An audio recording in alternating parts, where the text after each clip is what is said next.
बिस्मिल्लाहिर्रहमानिर्रहीम। जंगी माहौल में सरहदों की हिफाजत का मौका मिल जाना ये बहुत ही बड़ी खुशकिस्मती की बात है, बहुत ही बड़ी खुशकिस्मती की बात है। और ख़ास कर जो फ्रंट लाइन के ऊपर दफा कर रहे होते हैं, मोर्चों के अंदर होते हैं और सख्त मौसम में होते हैं, ये बहुत बड़ी खुशकिस्मती की बात है। यकीन कीजिए इस अमल का कोई अमल मुकाबला नहीं कर सकता है।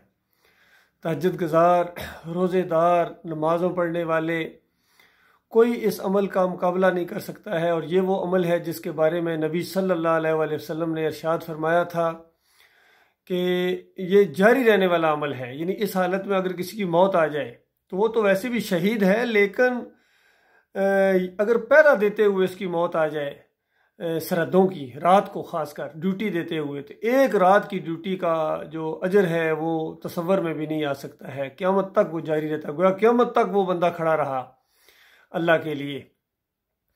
और दूसरी रवायत में है कि पता नहीं, यानी 1 महीने रोज़े रखने से और नमाज़ें पढ़ने से ये बहुत बेहतर है।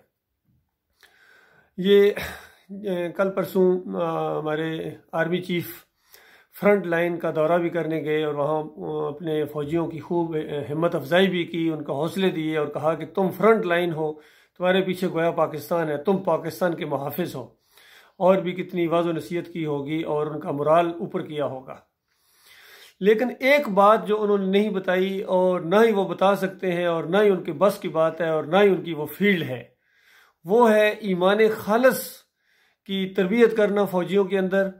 और फ्रंट लाइन पर जब जाएं तो उनको ईमान खालिस की दावत दे के उनको कायम रखना और उनको फिर जन्नत की गोया बिशारतें इस अंदाज से कि अल्लाह के नबी ने और अल्लाह ने अपनी किताब के अंदर जो बिशारतें दी हैं कि जो अल्लाह के रास्ते में कत्ल हो जाए उनको मुर्दा मत समझो, वो सही मानों में जिंदा है, तुम्हें उनकी ज़िंदगी का शऊर नहीं है। तो वो है ईमान खालिस के साथ वो मुखलिस मोमिनों को, वो जिनका ईमान बिल्कुल खरा हो गया था, उनको कहा गया था। आज बहुत बड़ा अलमिया ये है और बहुत बड़ा धोखा, मैं समझता हूँ इससे बड़ा कोई शैतान का वार इंसानों के ऊपर और ख़ासकर मुसलमानों के ऊपर नहीं हो सकता है कि इनकी मुसलमानी के अंदर, इनके ईमान के अंदर खराबी ला दी गई है और इनको बिशारतें वो दी जा रही हैं जो सहाबा किराम को दी गई थी। हालांकि वो मुखलिस मोमिनों के लिए और क़यामत तक के लिए, इसमें कोई शक नहीं है। लेकिन ईमान खालिस भी वही चलेगा जो सहाबा किराम का था, क़यामत तक के लिए वो ईमान है। उस ईमान के साथ मशरूत ये खुशखबरियां हैं। कहीं कुरान के अंदर फरमाया गया वअन्तुमुल आलौना इन कुन्तुम मोमिनीन, तुम्हारा सर बुलंद रहेगा, तुम कामयाब रहोगे, तुम हाकिम बनोगे, इन कुन्तुम मोमिनीन, अगर तुम मोमिन बन जाओ। और कहीं सूरह नूर के अंदर फरमाया कि अल्लाह ताला ने वायदा फरमाया है ना सिर्फ तुमसे बल्कि तुमसे पहले भी ऐसे लोगों के साथ कि अल्लाह ताला उनको ज़मीन पर हाकिम बनाएगा, इक़्तिदार बख्शेगा और वो अल्लाह के दीन को कायम करने वाले होंगे। और एक शर्त के साथ का याबुदूननी वला युशरिकू बी शैआ, कि सिर्फ और सिर्फ मेरी बंदगी करेंगे और मेरे साथ जर्रा बराबर शिरक नहीं करेंगे। जर्रा बराबर शिरक भी नाकाबिल बर्दाश्त है और जर्रा बराबर भी शिरक, आप क्या है हम क्या है। अंबिया को कहा गया था कि अंबिया ये मेरे अंबिया हैं, सूरह अल-अनाम के अंदर उनकी तारीफें फरमाई अल्लाह ताला ने, उनके अमाल की, उनके जहाद की, उनकी जहाद फी सबिलिल्लाह की है और अमाल की। और आगे फरमाया वलाउ अशरकू, अगर ये भी शिरक करते लहबतानहुम मा कानू यामलून, मैं इनका सारा किया कराया इनके मुंह के ऊपर दे मारता। और सूरह जुमर के अंदर नबी अलैहिस्सलाम को बरह रास्त मुखातब करके कहा गया और कहा गया ये पहली बात आपको नहीं बताई जा रही है पहली दफा, हर नबी को हमने इसी तरह बरह रास्त ये बात कही थी कि लाइन अशरकता, अगर तूने भी शिरक किया लयाबतना अमलों का, तुम्हारा अमल खत्म हो जाएगा, वला तकूनन्ना मिनल खासिरीन, और जरूर बिल जरूर तुम खसारा पाने वालों में शामिल हो जाओगे।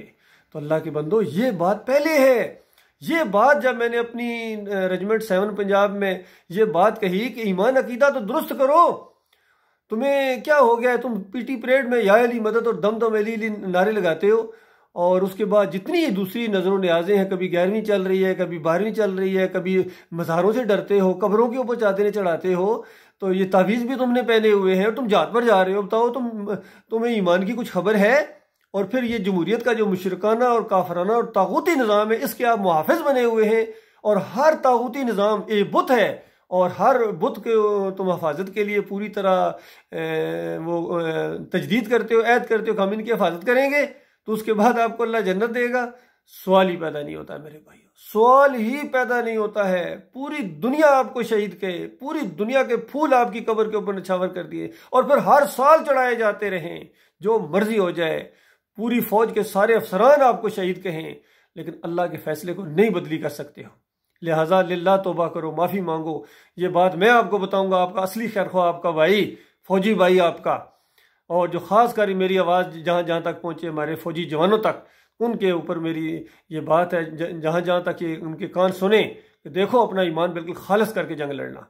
पहले अगर इससे पहले शिरक कर चुके हो तो एक लम्हे का मसला है, तौबा कर लो। ये नहीं है कि कोई पता नहीं बड़ा पहाड़ खोदना पड़ेगा, कहाँ जाना पड़ेगा तौबा के लिए और किन किन लोगों को गवाह बनाना पड़ेगा, ऐसा नहीं है। अभी एक लम्हे इसी ईमान के अपने अल्लाह के साथ अपना ईमान मजबूत कर लो। और इससे पहले जो या अली मदद कहते रहे हो, या रसूल मदद कहते रहे हो, चादरें चढ़ाते रहे हो, तावीज़ पहनते रहे हो, पीरी मुरीदी करते रहे हो, उर्स और मेले करते रहे हो, किसी अगर मसलक में हो, बरेलवी हो, देवबंदी हो, अहले हदीस हो, चूंकि इन्हीं मसलकों से निकले हुए लोग हैं हमारे जो फौजी भाई हैं वो भी, तो इससे सच्ची तौबा कर लो बिल्कुल कि मेरा इनसे कोई तल्लक नहीं है।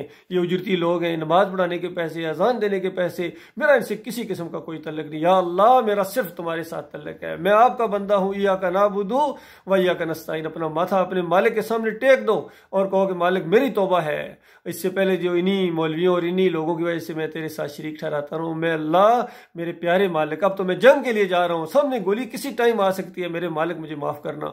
और मैं अगर बच भी गया तो उसके बाद मैं यही दीन फैलाऊंगा, यही ईमान अकीदे की तबलीग करूंगा और किसी शिरक करने वाले के साथ, किसी मसलक के साथ मेरा कोई तल्लक नहीं होगा। इस अंदाज से सच्ची तौबा करो मेरे प्यारे भाइयों, तो उसके बाद आपके पैरा देने की भी बड़ी अहमियत है अल्लाह के यहाँ, और आपकी बड़ी ये कामयाबी होगी। अगर इस रास्ते में मौत आ जाए ये तो खुशकिस्मती की इंतहा है, उसकी तो समझो लॉटरी निकल आई। यकीन कीजिए अल्लाह के यहाँ उसका जन्नत का गोया वीज़ा मिल गया, डायरेक्ट फौरन पहला कतरा ज़मीन पर गिरने से पहले आपको जन्नतुल फरदौस में पहुंचा दिया जाएगा। और आपके फौजियों को पहले बाद में खबर होगी, घर वालों को तो बहुत बाद में खबर होगी, और वहां आपकी जनाब जन्नत के अंदर वो इस्तकबाल होगा, वो प्रोटोकॉल होगा कि दुनिया के बड़े से बड़े बादशाह ने ऐसा देखा नहीं होगा, तसव्वुर नहीं किया होगा।